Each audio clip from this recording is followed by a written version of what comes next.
Students, पिछले lecture में हम लोगों ने सेलों के श्रेणी क्रम संयोजन में अधिकतम धारा कब निकलता है उसको देखा। अब इस लेक्चर में जो हमारा टॉपिक है वो है सेलों के समांतर क्रम संयोजन में अधिकतम धारा की स्थिति। अब सेल को हम समांतर क्रम में जोड़ेंगे और समांतर क्रम में जोड़ के देखेंगे कि वो कौन सी स्थिति है जिस स्थिति में हमें अधिकतम विद्युत धारा मिलता है। तो चलिए एक परिपथ ले लेते हैं।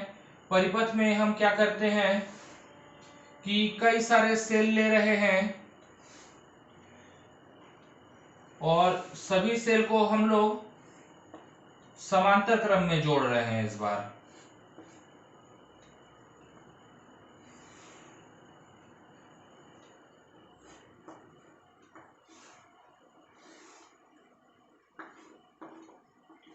ये एक डायग्राम बना लेते हैं और ऐसे करके हम लोग ऐसे छोड़ देते हैं। यहां पर लिख देते हैं एम पंक्ति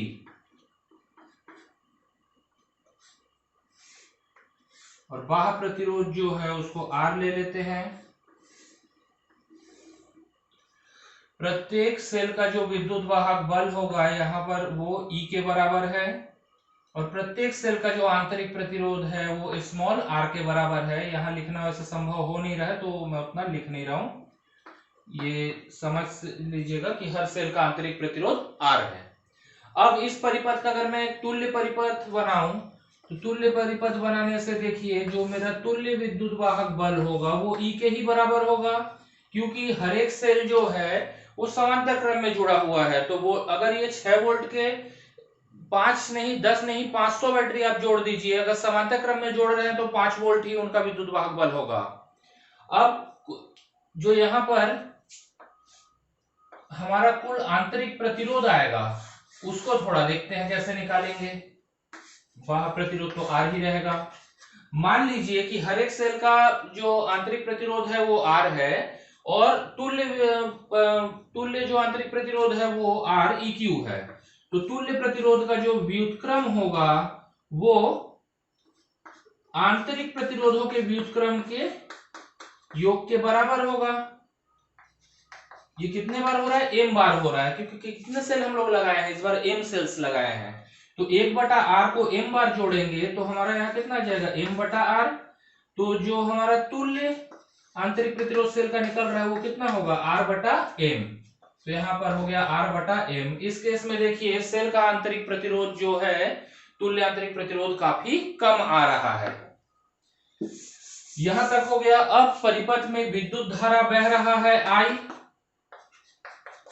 तो कुल विद्युत धारा किसके बराबर हो जाता है? कुल विद्युत धारा I बराबर हो जाएगा कुल विद्युत वाहक बल E बटे कुल प्रतिरोध। कुल प्रतिरोध पहले बाह्य प्रतिरोध को जोड़िए और कुल आंतरिक प्रतिरोध को जोड़िए तो आपका कुल विद्युत धारा I बराबर आ जा रहा है।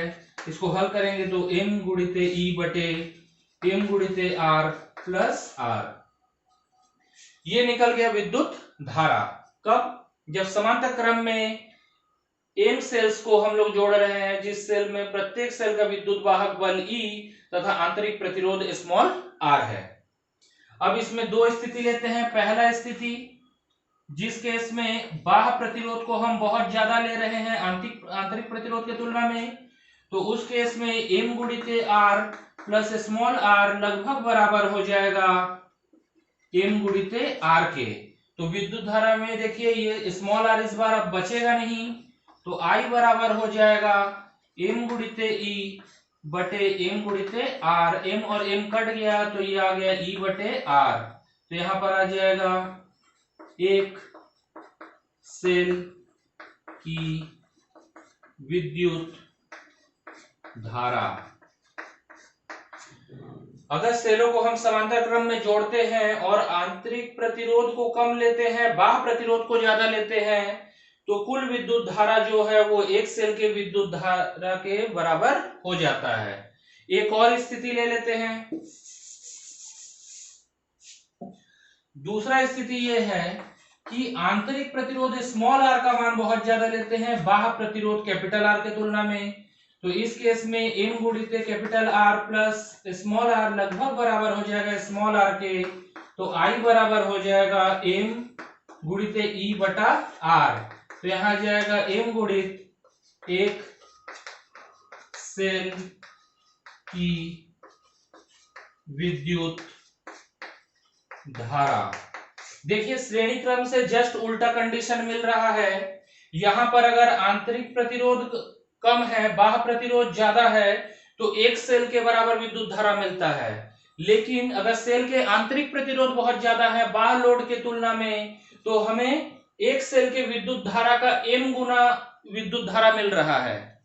तो इसीलिए आप यहां से लिख सकते हैं, यदि सेलों के आंतरिक प्रतिरोध ज्यादा हो बाह्य लोड के तुलना में, तो अधिकतम विद्युत धारा के लिए हम सेलों को समांतर क्रम में जोड़ेंगे। और फिर से वही व्यवहारिक बात आ जा रहा है कि कोई ऐसा सेल बनाएगा ही क्यों जिसमें आंतरिक प्रतिरोध ज्यादा हो। लेकिन ये सिद्धांत है, इस थ्योरी को आपको जानना पड़ेगा, इसलिए हम ये सब कर रहे हैं और परीक्षा की दृष्टि से भी ये इंपॉर्टेंट है। तो ये आपको मेरे ख्याल से क्लियर हो गया होगा। श्रेणी क्रम में अगर बाहरी लोड ज्यादा हो तो श्रेणी क्रम में जोड़ो, अगर सेल के आंतरिक प्रतिरोध ज्यादा है तो सेलों को समांतर क्रम में जोड़ो, जिससे आपको अधिकतम धारा मिल सके। अगर इस लेक्चर में कुछ डाउट होगा तो आप मेरे को कमेंट कर सकते हैं, कमेंट में ही मैं आपके डाउट क्लियर करने का प्रयास करूंगा। अगर इस लेक्चर से रिलेटेड या जो कोर्स चल रहा है इससे रिलेटेड आपका कुछ भी फीडबैक हो, मेरे को कमेंट के माध्यम से जरूर बताइएगा। अगर ये लेक्चर आपको अच्छा लगा होगा तो एक लाइक जरूर प्रेस कीजिएगा। Thank you.